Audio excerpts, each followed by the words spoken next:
A very good evening, students. Today we'll be doing the topic basic character of amines. When we talk about amines, the amines are classified as 1 degree, 2 degree and 3 degree on the basis of how many hydrogens of ammonia have been replaced. अगर एक H replace हुआ है तो primary, 2 H ammonia के हटकर R लग गए हैं तो secondary, and 3 R groups are replaced by all the 3 of hydrogens, then it is 3 degree.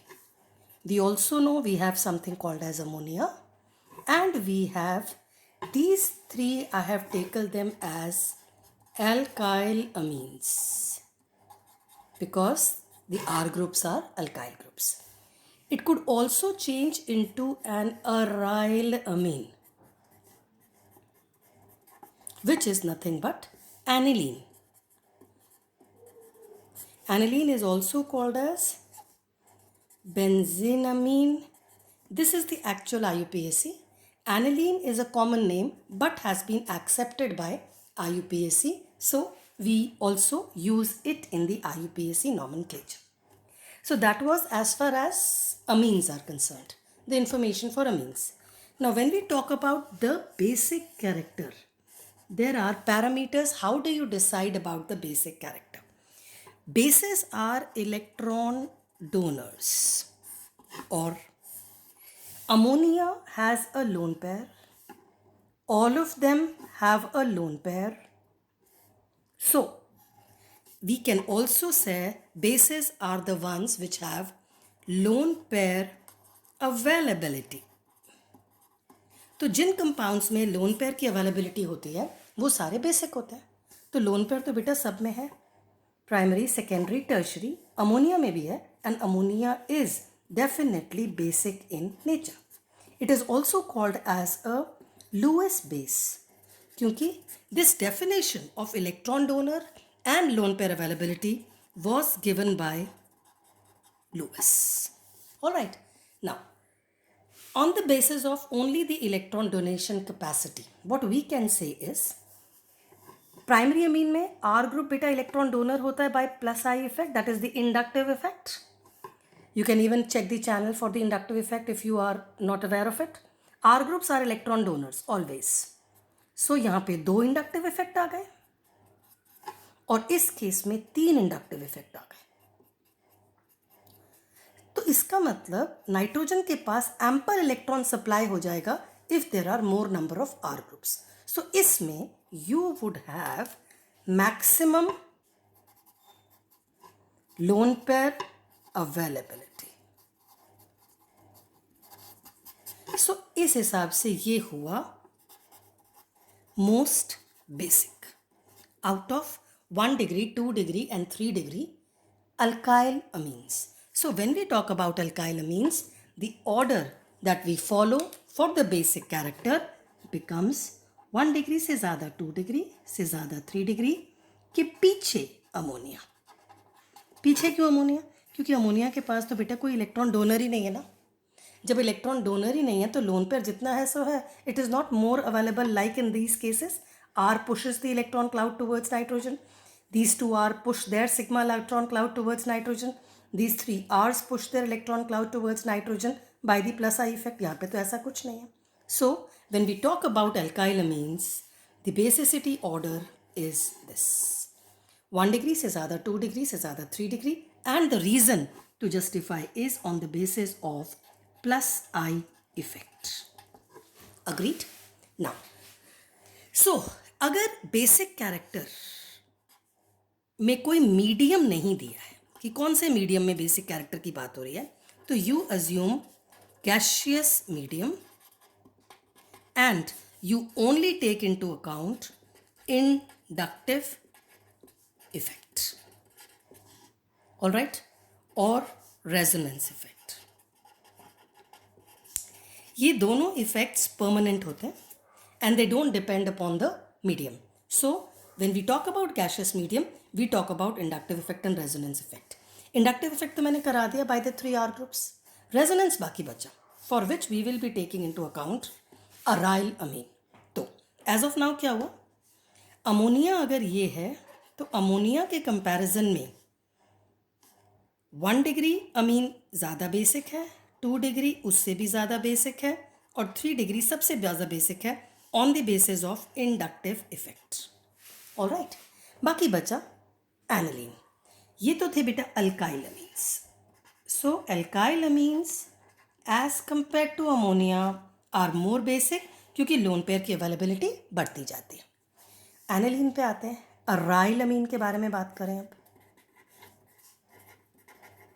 जब हम अराइल अमीन के बारे में बात कर रहे हैं तो लोन पेयर तो यहाँ पर भी है, but you very well know जब भी atom attach to benzene has a lone pair then it is an electron donating group, so the lone pair is donated here, this goes here.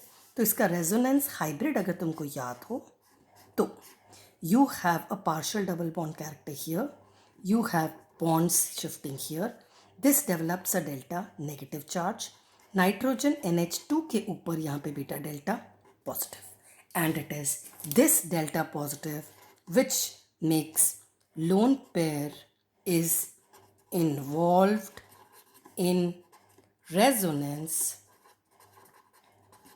with pi electrons of benzene. तो अगर loan pair involve है भाई तो available नहीं है ना, तो और अगर अवेलेबल नहीं है तो एनिलीन का basic character due to the electron donating effect of NH2 goes पीछे। So when we talk about the basic character of amines, aryl amine हमेशा अमोनिया से पीछे और अल्काइल अमीन्स हमेशा अमोनिया से आगे। Is that clear? थोड़े से एग्जाम्पल्स और करते हैं ताकि ये वाला कॉन्सेप्ट ड्रिल हो जाए। ऑलराइट, बढ़ते हैं आगे।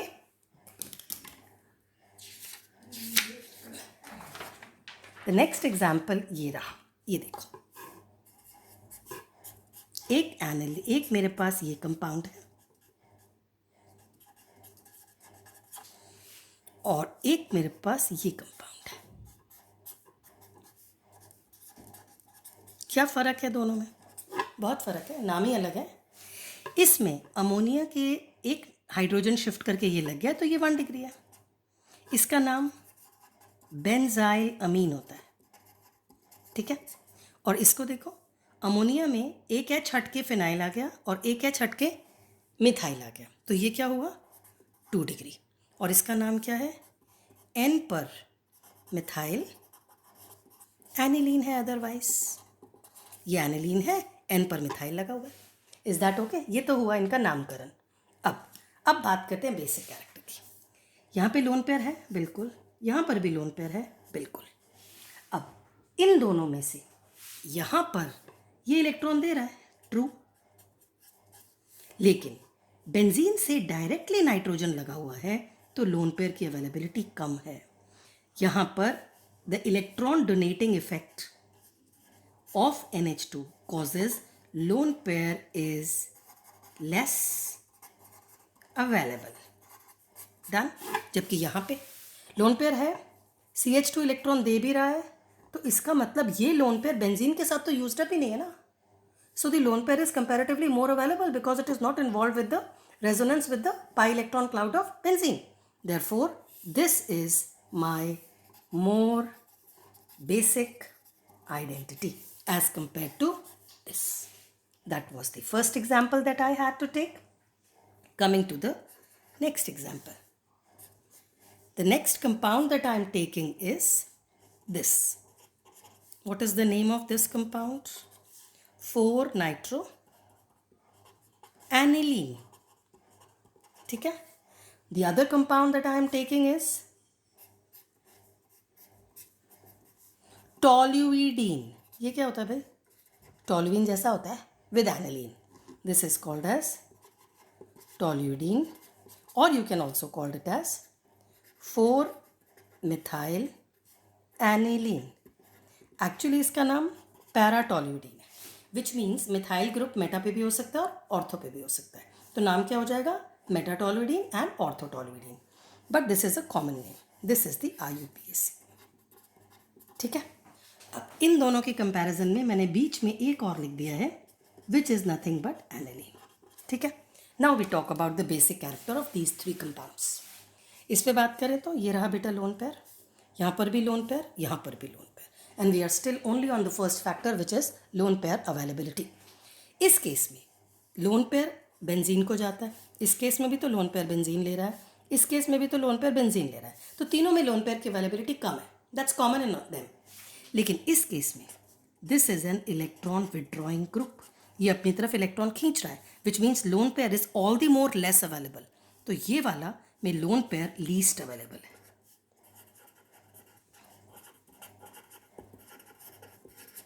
और अगर ये लीस्ट अवेलेबल है तो बेसिक लीस्ट हुआ. डन. इस पे आइए. ये इलेक्ट्रॉन जा रहा है लेकिन methyl group has an electron donating effect, तो ये थोड़ा सा इलेक्ट्रॉन दे भी रहा है. तो यहां पर lone pair comparatively of course available है.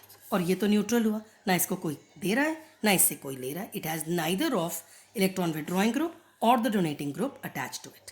Since lone pair are available here, so this compound will be most basic as compared to these. So the basic character would be like this. Toluidines are more basic as compared to aniline, and the accountability for this is due to the methyl groups which are electron donating groups. Done? All right. आगे बढ़ते हैं, अगला example करते हैं. I try to clear the concept with examples. The next example is I take aniline, then I take N-methyl-aniline, then I take N-N-dimethyl-aniline, and lastly I take benzylamine. चलो इनमें देखें, सब में लोन पेयर है और सब में lone pair involve in resonance भी तो है, एक्सेप्ट हियर. यहाँ पर lone pair involve in resonance नहीं, because it is not directly attach to the benzene ring. यहाँ पर इलेक्ट्रॉन डोनेटिंग दो ग्रुप्स हैं, यहाँ पर इलेक्ट्रॉन डोनेटिंग एक ग्रुप है, यहाँ पे कोई ग्रुप नहीं है. तो इस केस में lone pair density is higher because there are two methyls with the two plus I effects. यहाँ पर एक मिथाइल है, यहाँ पे कोई मिथाइल नहीं है, तो इसके कंपैरिजन में this has more lone pair availability because of R group. इसके कंपैरिजन में इसमें दो मिथाइल ग्रुप्स हैं, दो इलेक्ट्रॉन डोनर्स, तो और भी ज़्यादा अवेलेबल हुआ. और ये तो बेस्ट होगा क्योंकि इसमें तो लोन पेयर यूज्ड अप ही नहीं है.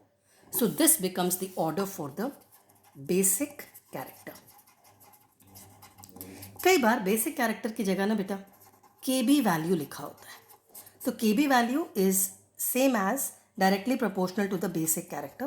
KB is nothing but the dissociation constant of the base. Dissociation constant of the base का मतलब OH कितना रिलीज होगा is KB value. इसको थोड़ी देर बाद इलास्ट्रेट और करती हूँ तो you would have a better idea. एक लास्ट एग्जाम्पल और करना है मुझे, that is pay attention, R NH okay, R CH2 NH2 लिया है और दूसरा R CONH2 लिया है. क्या फ़र्क है? ये अल्काइल अमीन है और ये क्या है? अमाइड है. फाइन. ना पे अटेंशन, अल्काइल अमीन में लोन पेयर है, अमाइड में भी तो लोन पेयर है. अल्काइल अमीन के केस में R इलेक्ट्रॉन डोनेट करता है, CH2 भी इलेक्ट्रॉन डोनेट करता है, दोनों का प्लस आई इफेक्ट है, तो loan pair availability is high, therefore basic. इधर आते हैं, लोन पेयर है लेकिन डबल बॉन्ड O होने के कारण oxygen being more electronegative pulls the electron cloud towards itself. So the lone pair is donated here. तो इसका रेजोनेटिंग स्ट्रक्चर क्या बन जाएगा? R का तो कोई इफेक्ट ही नहीं, C O पे नेगेटिव गया, यहाँ पे डबल बॉन्ड आया, NH2 N+. मतलब अमाइड्स के केस में lone pair is in resonance with oxygen of C double bond O. Therefore, lone pair is less available. So always, amide के मुकाबले में amines, alkyl amines would always be more basic. Done. Amides are always less basic than amines because of this particular reason. Also we have, यहाँ पे ये भी बोल सकते हैं इसका Kb कम है, इसका Kb ज़्यादा है. एक और तरीका है बोलने का, that is pKb.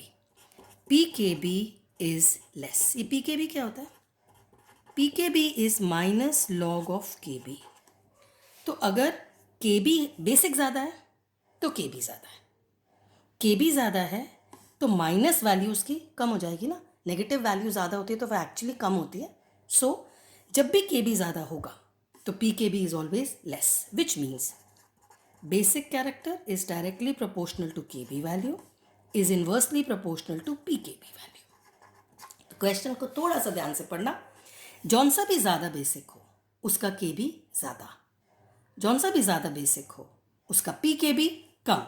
तो इस केस में इसका pKb would be higher. Fine. So I've also told you the concept of Kb and pKb.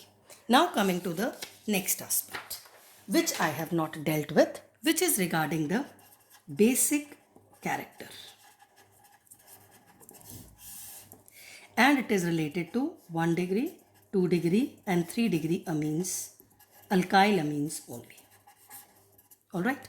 Now, when we talk about basic character, right in the first part of the lecture, initial part, I had taken the basic character as two things. One was with respect to lone pair availability,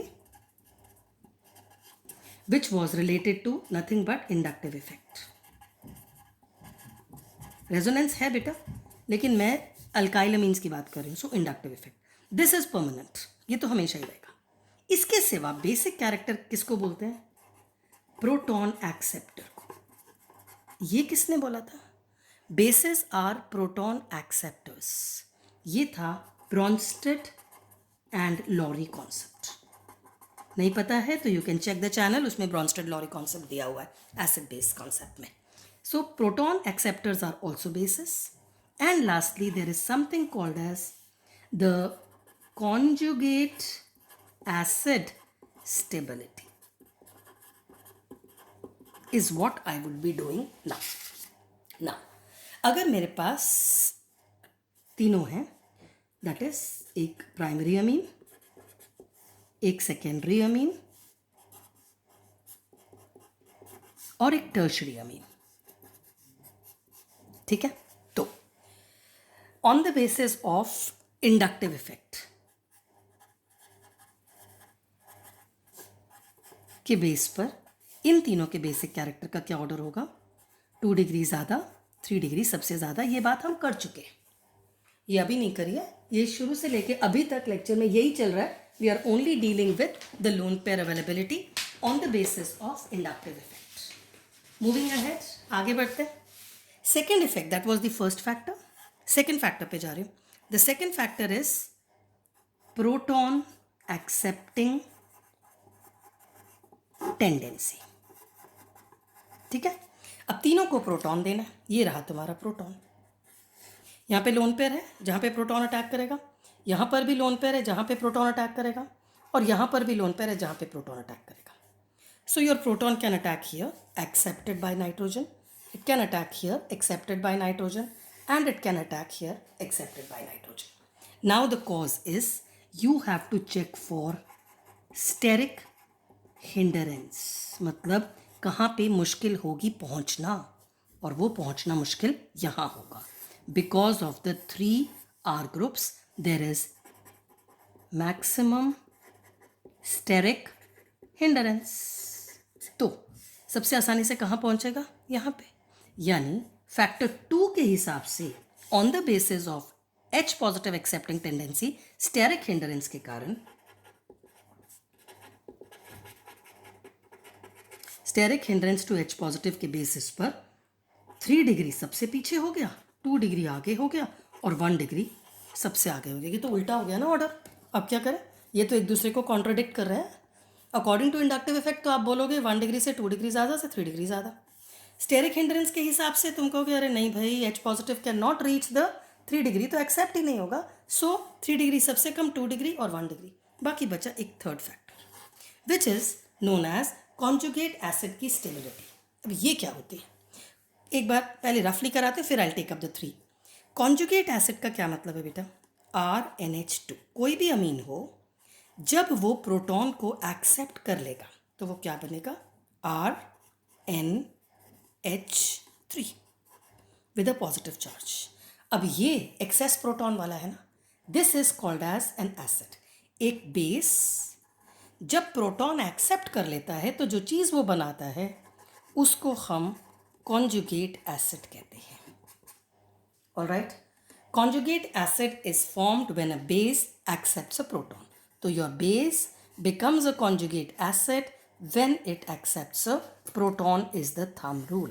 You can refer to Bronsted and Lowry concept of acid base on the channel if you are doubtful according to this particular concept.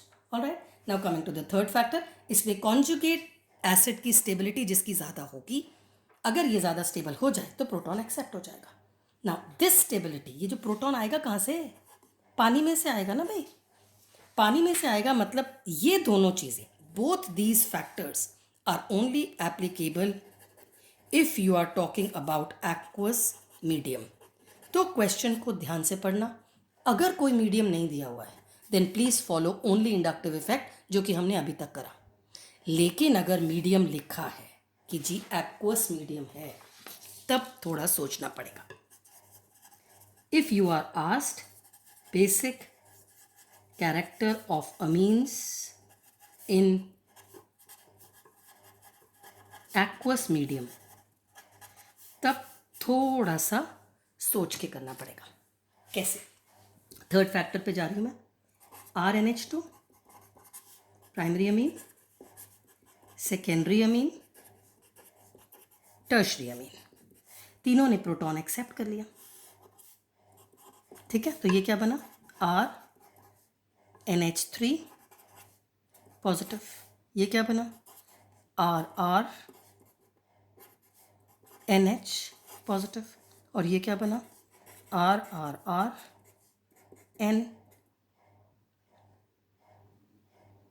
के पास, sorry RNH3 RNH2 हो जाएगा ना, एक H भी तो लेगा, और यहाँ पे RNH विद अ पॉजिटिव, ठीक है।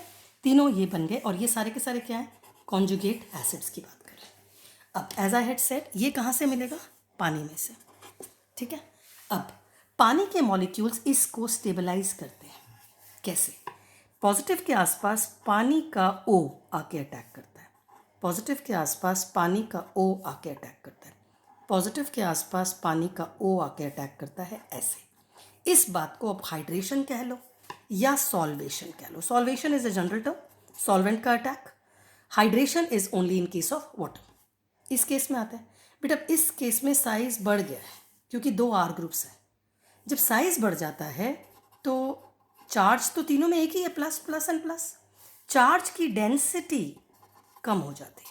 इसका साइज और भी बड़ा है क्योंकि 3 R ग्रुप है, इसमें चार्ज की डेंसिटी और भी कम हो गई।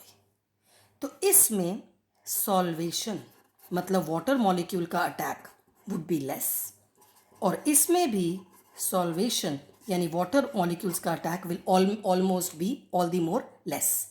यानी इस केस में positive charge is stabilized by more number of water molecule, यहाँ पर there are less number of water molecule, और यहाँ पर there are least number of water molecules, 1 2 3 4, यहाँ पे सिर्फ 2 और यहाँ पे सिर्फ 1। टू इलस्ट्रेट द फैक्ट कि स्टेबलाइज करने के लिए water molecule are trying to neutralize the positive charge to make it stable, they stabilize more in case of primary than in secondary than in tertiary. Therefore, according to solvation effect, maximum stability किस में, इसमें, यानी ये reaction आगे जाएगा। Solvation के हिसाब से the order becomes 2 degree 1 degree 2 degree and 3 degree is the basic character because this is stabilize, so this would happen. तो अब हमारे पास प्रॉब्लम क्या हो गई है कि नेट कंक्लूजन क्या निकलेगा। Coming to the net conclusion, inductive effect के हिसाब से ये ऑर्डर है,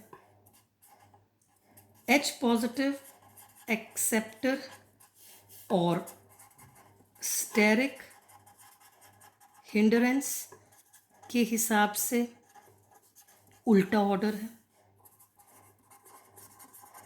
सॉल्वेशन के हिसाब से भी यही ऑर्डर। लेकिन ये दोनों factor please mind you only in case of aqueous, this is in case of gaseous medium.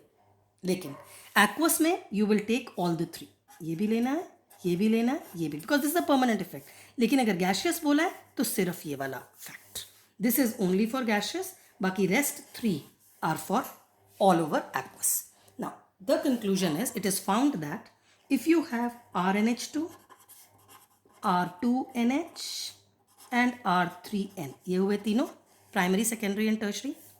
अगर R is equal two methyl group तो एक ऑर्डर है, और अगर R is equal two ethyl group तो दूसरा ऑर्डर है। क्या मतलब? जब R मिथाइल होता है बेटा, ये तो तय हो गया कि दोनों केसेस में एक बार ये ऑर्डर है, एक बार इसका कॉन्ट्रोडिक्टरी ऑर्डर है, तो सारे केसेस में 2 डिग्री तो सबसे आगे ही रहेगा, क्योंकि दोनों केसेस में 1 और 3 एक दूसरे को कैंसल आउट कर रहे हैं।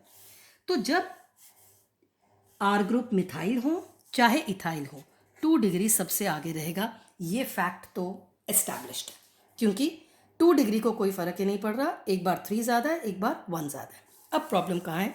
अगर R ग्रुप मिथाइल है तो योर ऑर्डर इज, मिथाइल छोटा है ना बेटा, तो 1 डिग्री पहले छोटा नंबर फिर बड़ा number. That's the way of learning. इसका मेरे पास कोई सोल्यूशन नहीं है बेटा, it is just a stated fact. The net effect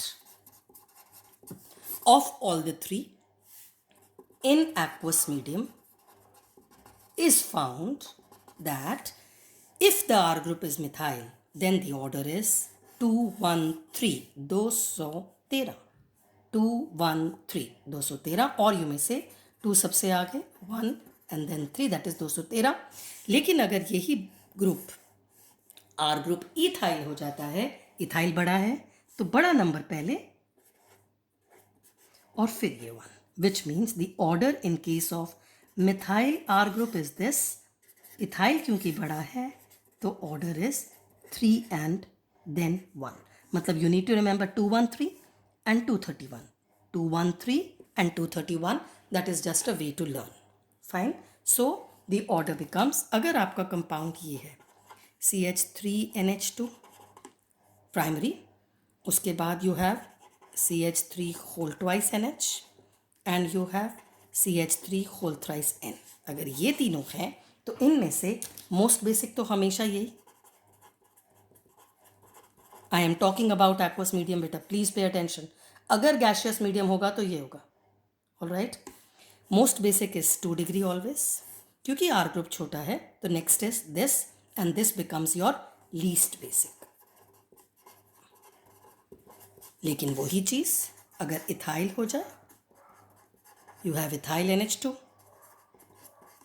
2 ethyl NH and 3 ethyls N. Then in that case the order is, this is again most, and ethyl में क्या था? 1 degree becomes least. Is that okay? Is the concept clear? This is to be learnt beta. There is no particular reason. The only thing that I was trying to explain was you have 3 factors to consider and the net is out of the 3 and you should know it only for methyl and ethyl, nothing else. Fine.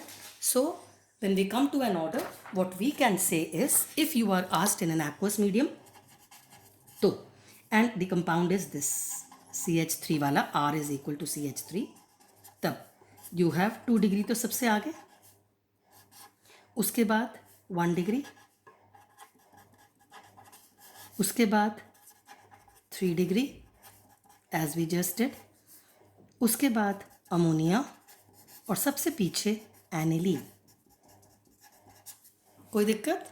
लेकिन the same thing अगर R group becomes C2H5 then the order changes to 2 degree तो हमेशा ही आगे, उसके बाद 3 degree, उसके बाद 1 degree, उसके बाद ammonia and aniline. Done. So the order says 2 degree, 1 degree, 3 degree ammonia aniline when we are talking about aqueous medium. लेकिन अगर R group ethyl हो जाए 2 degree 3 degree 1 degree ammonia aniline. With this, I close the class. I've completed the total basic character and the possible questions that can be asked out of the basic character. Plus, remember, basic character is directly proportional to Kb value but is inversely proportional to pKb. And pKb is nothing but minus log of Kb, which means अगर Kb बढ़ेगा तो आगे minus है, pKb कम होगा. So they are inversely related. Done? With this, I close the class. Thanks a ton. Do well in life. Stay connected and like the channel. Please share it with your friends also. Goodbye.